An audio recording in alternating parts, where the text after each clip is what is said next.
Bonjour et donc bienvenue sur l'espace dédié au site mécaniqueuniverselle.net, le site qui essaie de démontrer que l'humanité progressivement évolue vers son ultime perfection. Donc l'ensemble humain travaille sans le savoir à créer le paradis sur Terre. Alors ça viendra il faudra quelques siècles encore d'évolution, mais on est sur la route et on n'est pas très loin en réalité. On a déjà toutes les structures et on a la capacité psychique maintenant. On a la conscience humaine a acquis une dimension qui la rend capable de penser et de penser universellement à créer ce paradis. C'est la première fois qu'on a une vision du village planétaire, que nous sommes que nous sommes tous unis, qu'on est là, même s'il y a encore des guerres, des chaos, des animosités, des antagonismes entre les communautés, il y a des régions qui sont encore avec des violences, etc. Même si c'est encore là, tout ça, ça sera dépassé. Parce que globalement, on sait qu'on fonctionne de façon universelle. Et le marché, grâce à lui en particulier, a, a fait cette mondialisation, même s'il l'a faite avec ses propres pathologies abusantes parfois, etc.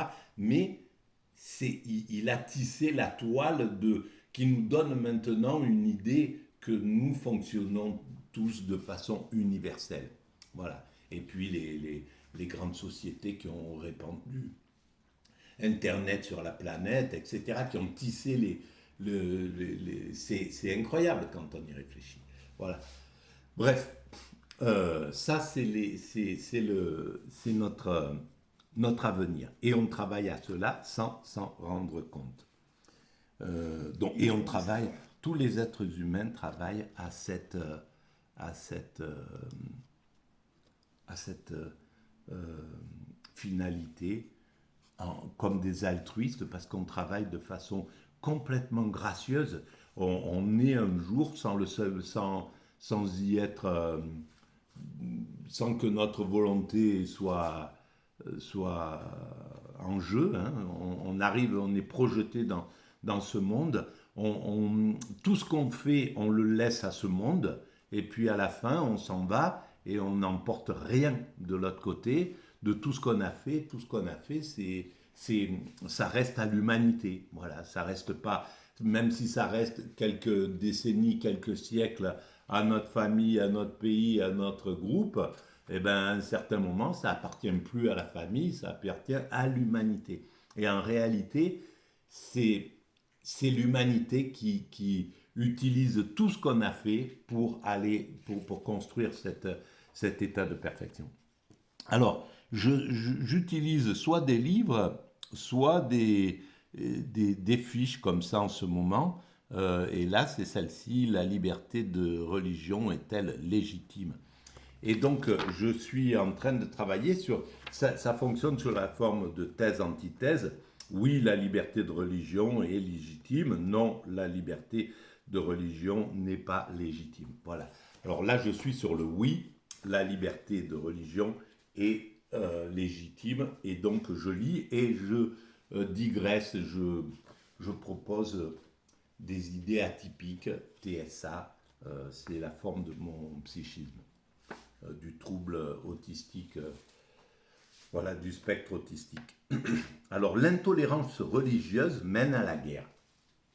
Alors, dans le oui, sur cette fiche, oui, l'État doit, oui, la liberté de religion est légitime.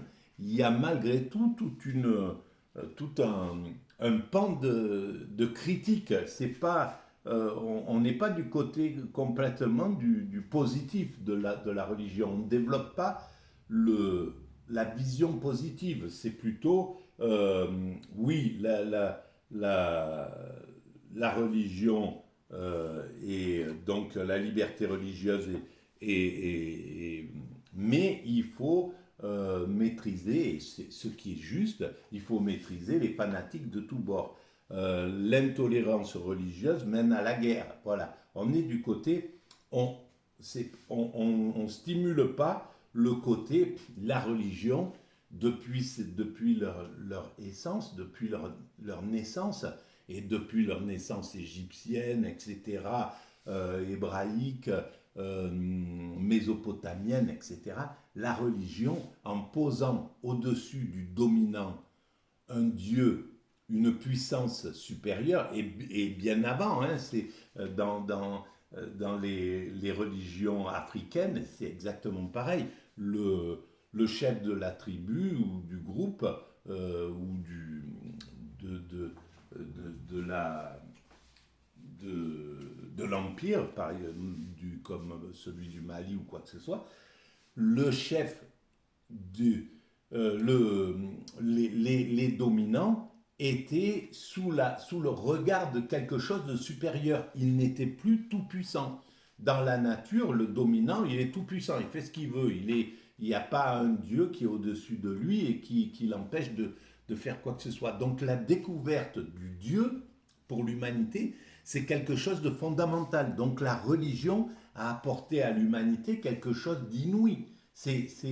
Et on ne la remercie pas assez parce qu'on est dans un moment matérialiste. Le marché ne veut pas qu'on apprécie, qu'on regarde correctement la religion. Et c'est pour ça, d'où le problème avec l'islamophobie, par exemple.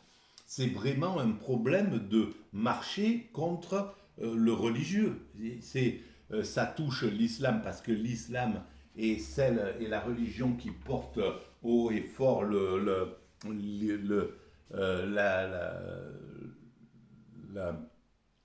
la foi de façon globale, quoi. La plupart des musulmans sont religieux, voilà, ils sont quoi. Hein. Le christianisme a perdu progressivement ses valeurs, et donc là, le marché, il s'attaque plutôt à l'islam dans cette chose. Mais le phénomène religieux, la croyance en un Dieu, elle a de l'avenir, évidemment, en un divin. Évidemment que le, la, le côté négatif des religions, c'est-à-dire la violence, etc., tout ça sera résorbé.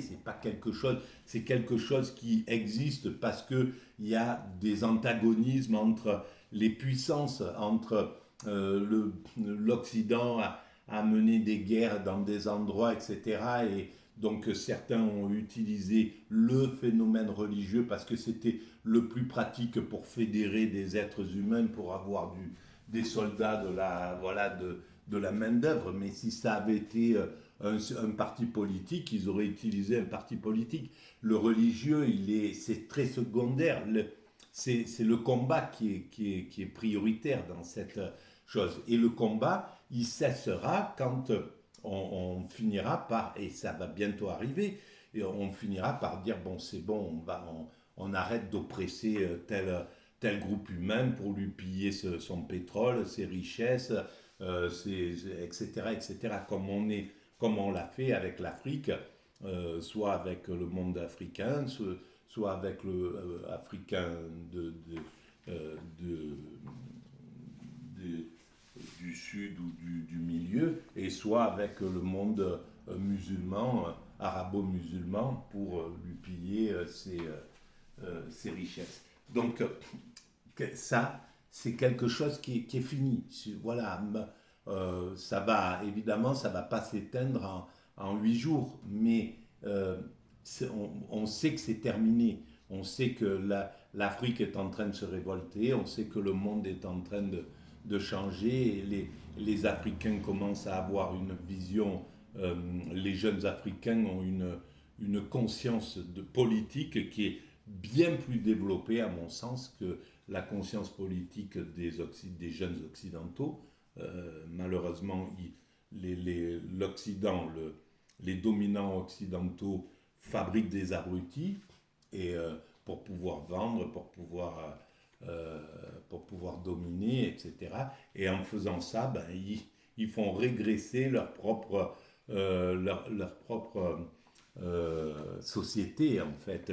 Si l'Occident régresse, c'est à cause des dominants qui abêtissent à travers les médias leur population, pendant qu'en Afrique, au contraire, les jeunes sont hyper conscients de ce qui se passe et on le voit sur les réseaux sociaux, sur Twitter, sur TikTok, la conscience qui est en train d'émerger, elle est vraiment intense.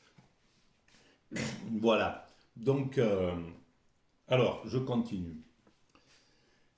Les persécutions et la guerre surviennent lorsqu'un État ne tolère qu'une seule religion. L'Empire romain a persécuté les chrétiens. Les chrétiens ont persécuté les juifs, les musulmans et les non-croyants. Les guerres de religion sont les plus sanglantes. Ça, c'est totalement faux. Voilà. Alors, c'est pareil, les guerres de religion, elles ont été sanglantes, mais les guerres classiques sont bien plus sanglantes. Et Hitler ou 14-18, c'était pas la religion qui était à l'œuvre. Les guerres de Louis XIV ou les guerres de Napoléon, c'était pas la religion. Les guerres, etc., etc. Non, les dominants non, qui sont, comment on dit, alors il y a les dominants religieux qui sont partis en croisade ou des choses comme ça, évidemment, mais c'était même pas les religieux qui étaient à la tête, c'était les rois classiques, quoi, qui ont amené, ou les princes qui ont amené les choses. Donc ils ont utilisé le religieux, mais le religieux, c'est pas les guerres de religion, c'est loin d'être les plus sanglantes. Donc c'est totalement, on sent que cette fiche, elle a été faite à l'époque où on devait casser encore du religieux. Et même maintenant, on n'arrive pas encore à voir l'apport du religieux et à comprendre la force du religieux. On n'a pas. Et l'apport du religieux à la société humaine. On n'a pas encore. On n'a pas encore passé le cap. On est encore dans le bashing du religieux. Voilà, on est encore dans le bashing du communisme. On est encore dans le bashing, voilà, le système libéral, ultra-libéral, est encore dans ce modèle où il faut qu'il ait qui casse quelque chose pour dire, que comme tous les systèmes pervers, narcissiques, on va casser l'autre pour dire, vous voyez moi comment je suis. Voilà, en fait c'est l'art de, de, de détruire, de s'affirmer aux dépens d'autrui, tout simplement. Alors, les gouvernements théocratiques, ceux qui se disent inspirés de Dieu, aboutissent souvent à la tyrannie. Il importe donc que l'État reste neutre dans les questions religieuses. Alors, c'est clair que la théocratie, pour moi, mais ça c'est mon point de vue, c'est un gouvernement religieux, je pense que c'est une erreur. Parce que d'abord, ça oblige les chefs religieux à s'occuper de choses qui n'ont pas à s'occuper, l'économie, la politique, la guerre, la violence, ceci, ça, les règles, etc., les lois, tout ça, ils devraient être écartés de cela pour, pour parler de ce qu'ils connaissent, c'est-à-dire le spirituel. Et c'est pourquoi dans les grandes religions, toutes les grandes religions ont des groupes hyper tolérants, des groupes hyper doux, des groupes de sages, des groupes supérieurs qui cherchent à atteindre l'extase, qui sont dans le spirituel, qui sont des sages, qui méprisent l'argent, qui méprisent. C'est ça les guides. C'est eux qui doivent devenir les guides. C'est pas les types c'est pas les mecs qui ont du pouvoir dans la politique ou au Vatican ou ailleurs. Ben, bon, parfois au Vatican, on va avoir un pape qui va être extraordinaire, comme le pape actuel, mais globalement, il est lié, lui, par tous les ors de cette domination. Et à côté de ça, ben, il y avait Sœur Teresa, il y avait Sœur Emmanuel, il y avait le Père Pedro, etc. C'est ceux-là qui sont les icônes, où il y a ces moines qui cherchent à atteindre cet état de béatitude, etc. Voilà l'avenir des religions, c'est ça. C'est faire passer changer de dominant en somme. Que ça soit plus des dominants guerriers, que ça soit plus des imams à la Baghdadi ou quoi que ce soit, ou des religieux comme on peut les retrouver, des fanatiques en Israël ou en Inde ou ailleurs. Voilà, que cela soit un peu écarté au profit des grands spirituels. Parce que les grands spirituels sont universalistes. Ils sont... ils n'ont pas du tout d'animosité avec autrui. Les soufis, ils ont pas de, ils sont complètement universalistes dans leur système. Et c'est valable pour les, les, de toutes les religions, le judaïsme, le christianisme, l'hindouisme, le bouddhisme, le zen, etc., etc. Et les sages dans les sociétés traditionnelles. Alors, je continue. Il n'est pas besoin de faire partie d'une église pour avoir la foi. Les églises de quelque confession qu'elles se réclament sont généralement un obstacle à la liberté. Non, c'est pas vrai. C'est pas un obstacle à la liberté, c'est tout dépend des hommes qui organisent ça. Évidemment, le pape va dire qu'il est contre, par exemple, l'avortement, mais il n'a pas la toute-puissance. C'est pas lui qui légifère. Il arrive et il dit c'est cette chose qui doit. Je trouve que c'est. Voilà. Donc les choses s'adoucissent doucement. On, si on ramène le calme sur l'humanité, les religions serviront juste de guide en réalité. Et elles diront, bah, alors évidemment, on ne va pas interdire l'avortement, mais si vous faites de l'avortement une industrie, on trouve que c'est absurde, c'est pas juste. Vous devez, si vous étiez vraiment humain, vous devriez euh, mettre l'accent et vraiment les moyens à empêcher qu'un être humain, qu'une femme soit contrainte à avorter. Voilà. Alors après, quand vous aurez fait tout ce travail, que quelqu'un soit... on n'est pas contre que ça se fasse, mais mettez l'accent là où il faut. C'est pas logique que vous fassiez une industrie de quelque chose qui est injuste et que vous n'avez même pas encore compris. Vous ne savez même pas encore ce que c'est qu'un fœtus, qu'est-ce qui se passe, etc., etc. Donc on n'a pas encore compris son état d'âme, on n'a pas compris son sentiment, comme on n'a pas compris le sentiment des animaux et on les maltraite. Ben là, c'est la même chose. Donc, dans ces conditions, il est fondamental que vous mettiez le point sur le plus humaniste, le plus humain. Et le plus humain, c'est de se comporter comme ça. C'est donc d'aider autre chose. Donc, elles tendent à vouloir imposer une seule croyance religieuse à la société. Je pense que les religions ne sont pas à ce niveau-là. Dans les pays où ça se passe bien, quand il n'y a pas de guerre, quand il n'y a pas de chaos, quand les pouvoirs politiques oppressent pas le peuple, les religions prennent pas le maquis, en gros, prennent pas les armes. C'est quand ils ont affaire à un pouvoir qui oppresse le peuple. C'est là où un étranger qui oppresse, qui les oppresse. Là, ils vont prendre les armes pour se défendre. Mais c'est pas naturellement quand le système est en paix, et dans les systèmes en paix, la religion, elle oppresse pas. Et on le voit en Asie ou ailleurs, les religions n'oppressent pas. Elles sont là, elles ont leur rôle, elles rythment la vie, évidemment.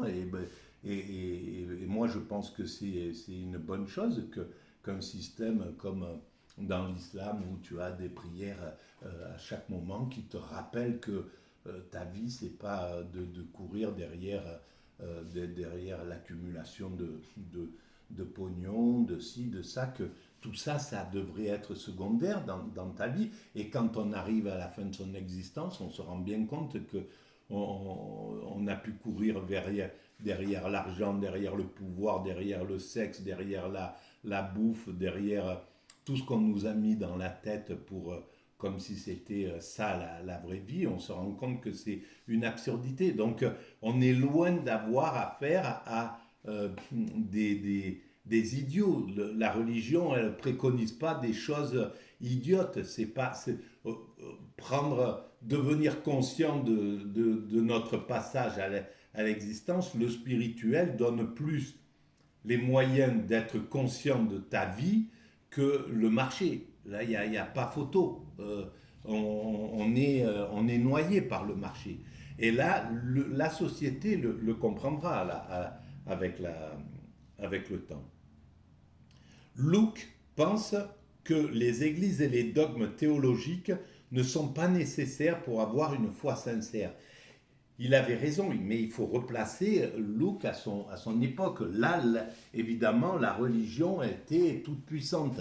Elle rythmait vraiment tout elle contraignait plus ou moins les hommes, c'est clair. Et donc, il était logique que le système se révolte, comme il est logique aujourd'hui dans les pays où la religion est trop opprime ou est violente. Il est logique que la société, que même l'humanité ensemble, se révolte repousse ça, que la société dans son ensemble combatte le terrorisme religieux, c'est fondamental, c'est important, c'est clair, voilà, parce que c'est pas le moyen de dire son mécontentement ou de s'opposer à un système ou quoi que ce soit. C'est pas la solution et surtout pas d'aller faire des crimes. Il n'y a aucune religion qui préconise le crime, surtout le crime aveugle ou quoi que ce soit.